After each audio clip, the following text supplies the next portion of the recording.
नमस्कार। चलिए आज बात करते हैं उन रूल्स की जो भारत में हर स्टेट लॉ मेकर को फॉलो करने पड़ते हैं।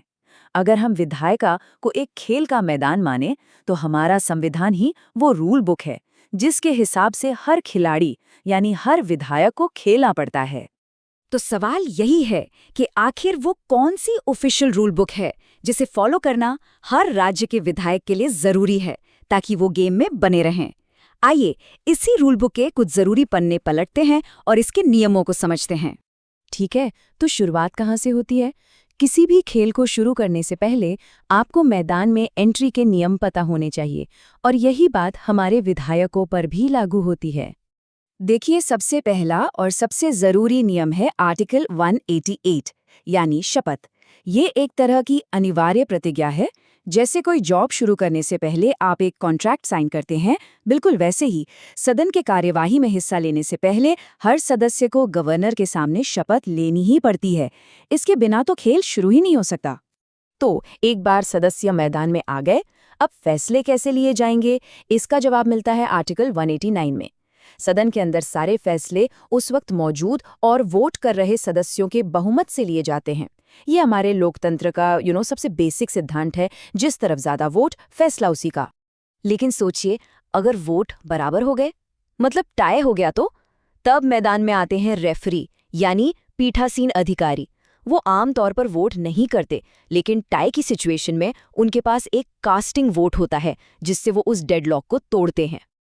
अब आते हैं उस सिचुएशन पर जहां एक सदस्य को तकनीकी वजहों से मैदान से बाहर होना पड़ सकता है। ध्यान रहे, ये कोई सजा नहीं है, ये बस एक प्रोसीजरल बात है। आर्टिकल 190 बताता है कि सीटें खाली कैसे होती हैं। किसी सदस्य की सीट तब खाली हो जाती है जब वो या तो राज्य के दोनों सदनों के लिए चुन लिए जाते हैं या फिर राज्य विधानमंडल और संसद दोनों के लिए उन्हें कोई एक सीट चुननी पड़ती है। और एक और वजह है लगातार बैठकों से गायब रहना।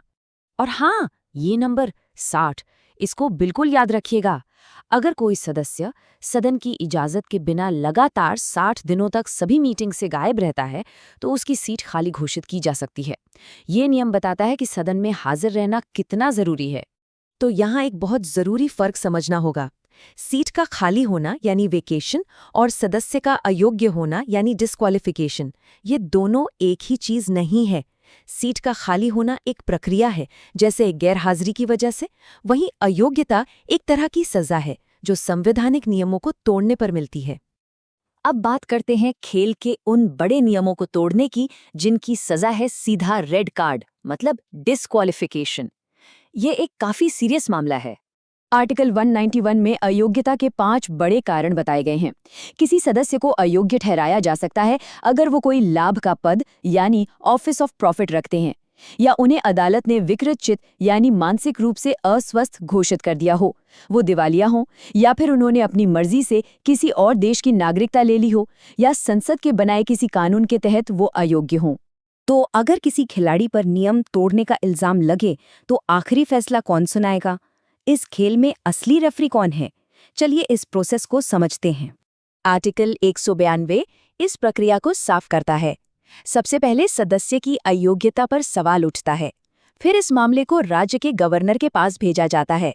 गवर्नर इस पर इलेक्शन कमीशन की राय लेते हैं और आखिर में गवर्नर का फैसला ही फाइनल होता है, लेकिन ये फैसला इलेक्शन कमीशन की सलाह पर ही आधारित होना चाहिए। और अगर कोई अयोग्य घोषित होने के बाद भी सदन में बैठता है या वोट करता है तो आर्टिकल 193 के तहत उसके लिए एक पेनल्टी बॉक्स है।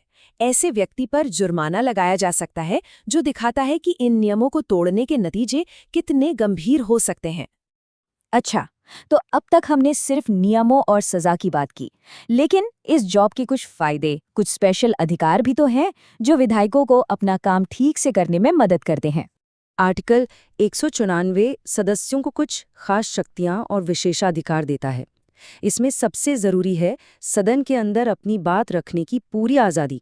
इसका मतलब ये है कि सदन में उन्होंने जो कुछ भी कहा है या जैसे भी वोट किया है उस पर कोई भी कोर्ट कचहरी की कार्यवाही नहीं हो सकती। चलिए, तो अब फाइनल विसल का टाइम है। इन सभी नियमों का एक क्विक रिकैप कर लेते हैं, खास तौर पे एग्जाम पॉइंट ऑफ व्यू से, ताकि सब कुछ दिमाग में अच्छे से बैठ जाए। तो फटाफट से पूरी रूल बुक को दोहराते हैं। याद रखिएगा, आर्टिकल 188 शपथ के लिए, 189 वोटिंग के लिए, 190 सीट खाली होने के लिए, 191 अयोग्यता के लिए, 192 अयोग्यता पर फैसले के लिए और 194 सदस्यों के विशेष अधिकारों के लिए। ये सब कुछ एक नज़र में याद रखने का बढ़िया तरीका है। और ये कुछ सबसे ज़रूरी बातें तो बिल्कुल मत भूलिएगा। वोटिंग का नियम, मौजूद और वोट करने वालों का बहुमत, टाई होने पर कास्टिंग वोट पीठासीन अधिकारी का होता है, अयोग्यता पर अंतिम फैसला गवर्नर, इलेक्शन कमीशन की सलाह पर करते हैं, और सबसे बड़ा विशेषाधिकार है सदन के अंदर भाषण की स्वतंत्रता। तो अब जब हम एक विधायक होने के नियम जान गए हैं, एक सवाल मन में आता है कि इन्हें वेतन कैसे मिलता है और कोई भी आइडिया असल में कानून कैसे बनता है। इन सवालों के जवाब हम अपने अगले विश्लेषण में ढूंढेंगे। जुड़े रहिए। जय हिंद।